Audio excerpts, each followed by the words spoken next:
Hello, I hope you had a wonderful Thanksgiving. It's time to get back to it and learn some science. This week we're going to be talking about balanced and unbalanced forces. Before we can get too deep into it, we need to talk about force and what it means. So a force is simply a push or a pull that can change the motion of an object. In this picture right here, you can see we've got a big push. You can tell it's big because of the size of that arrow. And then we've got a little pull, but they're going in the same direction. So that means that object is going to be moving. Here we have some examples of force. The one on top is wind. So wind can be a powerful force. It can push over trees and buildings. Next, we've got a wagon. A wagon can be pulled down the road. And then the last one is gravity. So gravity pulls objects towards each other. So in this case, we've got the earth pulling all the objects on the earth towards it.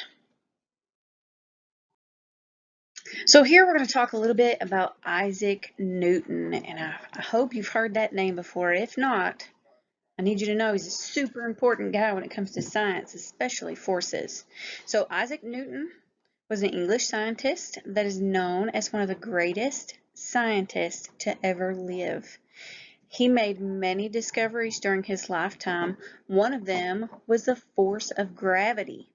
Supposedly, he was sitting in his orchard under an apple tree when an apple fell and hit him in the head. This began his search into gravity and why things always fall downwards on Earth. Newton later formed 3 laws of motion, which we're going to learn about in 8th grade. Because of Newton's brilliance in force and motion, when measuring the force of an object, we used the unit called Newton. So forces always come in pairs. For example, if a force is a push, then the opposing force will be a push in the opposite direction. So if the forces on an object are equal in size, then they're balanced and do not cause a change in motion. So here in the picture we see 2 cats, and above them there's some numbers. So we've got one that weighs 200, and that N right there is the unit Newton, which is how we measure force. Remember Isaac Newton? So we've got 200 newtons for the cat on the left and 200 newtons for the cat on the right. They are equal and balanced. They do not cause a change in motion, so the teeter-totter that they're sitting on is going to sit perfectly level because those are balanced forces. If the forces on an object are not equal in size, then they're unbalanced and will cause a change in motion. So in the picture below, we've got another teeter-totter. Well, on this teeter-totter, we've got 2 cats, and they have 220 newtons of force on the left, and then the kitty cat on the right has 200 newtons of force. You can see there was a change in motion here. They're not balanced. The cats on the left have more force than the cat on the right, so they are in motion. An object that is not moving starts moving when an unbalanced force is applied.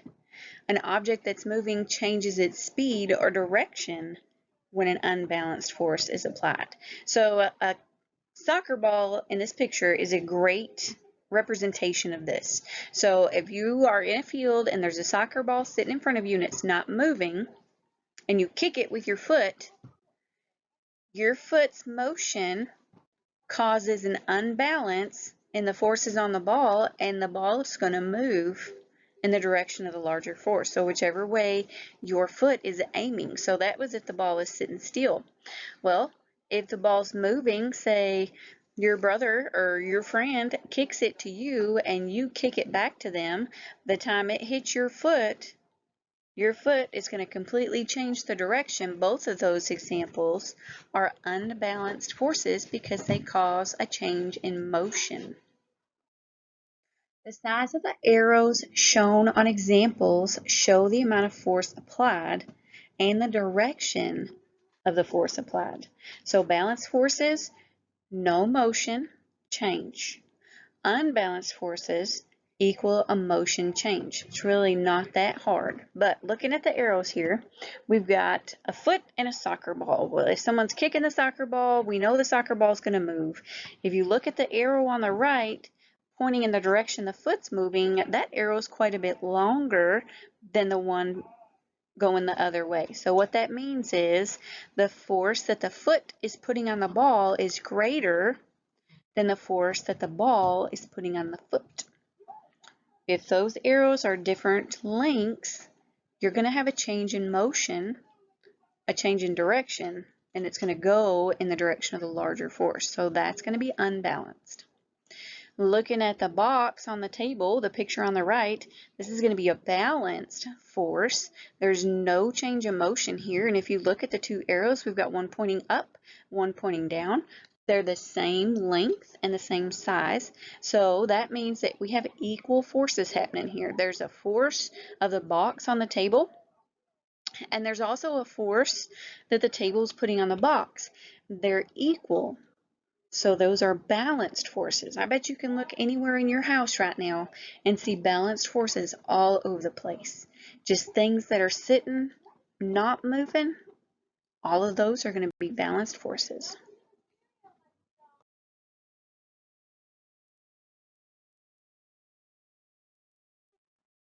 All right, let's practice a little bit. So are these balanced or unbalanced forces? So remember, we just talked about the size of the arrows. And if we look at the car on top, we've got a big old arrow pointing backwards and a really small arrow pointing forwards. Are these balanced or unbalanced? If you said unbalanced, you're correct because the arrows are different sizes. If the car was going to be in motion, it would move in the direction of the bigger arrow. So this car on top is going to be moving backwards because the arrow pointing backwards is bigger. Let's look at the car in the middle. So we've got a big arrow pointing forwards and a little arrow pointing backwards. Are these balanced or unbalanced forces? If you said unbalanced, again, you are correct because we've got two different size arrows. We've got a big old fat arrow pointing forwards, and we got a little bitty one pointing backwards. So this means this car is in motion. We have unbalanced forces. We know the direction it's moving by looking at the bigger arrow. Bigger arrows facing forwards, so the car's moving forwards. Let's look at the car on the bottom. This one has two arrows that are the same size. One is pointing forwards and one is pointing backwards. Is this car balanced or unbalanced? You said balanced, you're exactly right. And we know that because the arrows on the car on the bottom are the exact same size. This car is not going anywhere. It is balanced. Okay, we've got two people. They're trying to push away a box of rotten eggs. Who ends up with a box? Is this a balanced or unbalanced force? So Sam has 10 newtons of force, and Omar has 15 newtons of force, and they're both pushing on the box. Which way is the box going to go, or is it going to move at all? Is it an unbalanced force or a balanced force? So the first thing we need to do, we could just look at the size of the arrows. Sam's arrow is kind of small. Omar's arrow is a little bit bigger, so Omar has the greater force, right? And then we could also look at the newtons. So Sam has 10 newtons of force. Omar has 15 newtons of force. Omar's force is 5 newtons greater than Sam's. So Omar's putting more force on this box. So Omar is winning. He is pushing this box away from him. He doesn't want anything to do with them rotten eggs. So is this a balanced or unbalanced force? If it's in motion, Omar's pushing it away. That's going to be an unbalanced force. Omar is pushing harder than Sam. He's got more force behind him. So that box is in motion. If a box is in motion, that means it's unbalanced. Well, here we've got two people that are trying to get this box full of money. Who ends up with a box? Is this a balanced or unbalanced force? So let's look here. We've got Bradley. He's got a pretty good size of arrow, and underneath it he says it's got 20 newtons of force that he's using to pull. On the other side we've got Sean. He's got 20 newtons of force pulling the other direction. Their arrows look to me that they're exactly the same size. And we can see that they're pulling with the exact same amount of force. Is this balanced or unbalanced forces? If you said balanced, you are exactly right, because they've got equal amount of newtons on either side. This box isn't going anywhere. These guys are pulling with the same amount of force. Nobody's getting the box of money because it's not moving anywhere. This is a balanced force. Here we have a ball that's thrown with 15 newtons of force, and it's hit by a bat with 25 newtons of force.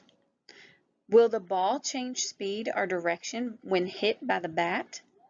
Is this an example of balanced or unbalanced force? So we could look at the arrows. The arrow for the ball is pretty small, right?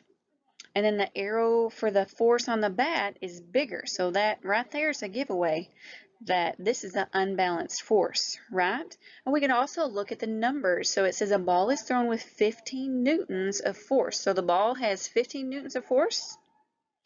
And then it says it's hit by a bat with 25 newtons of force. So we do a little bit of math right there. The ball has less force than the bat. So is it going to change speed and direction when hit by the bat? Absolutely. The bat has more force. So the bat is going to move the ball into an opposite direction. If something is in motion, is this balanced or unbalanced force?